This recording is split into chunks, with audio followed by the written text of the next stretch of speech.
Southwestern Champaign County, northeastern Miami County, until 10 p.m. At 9:23 p.m., a severe thunderstorm capable of producing a tornado was located near St. Paris, moving east at 35 miles an hour. Hazard, tornado. Source, radar indicated rotation. Impact, flying debris will be dangerous to those caught without shelter.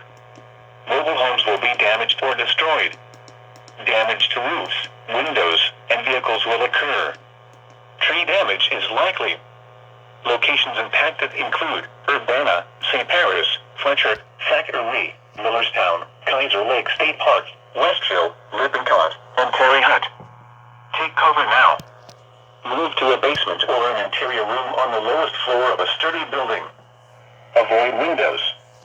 If you are outdoors, in a mobile home, or in a vehicle, move to the closest substantial shelter and protect yourself from flying debris.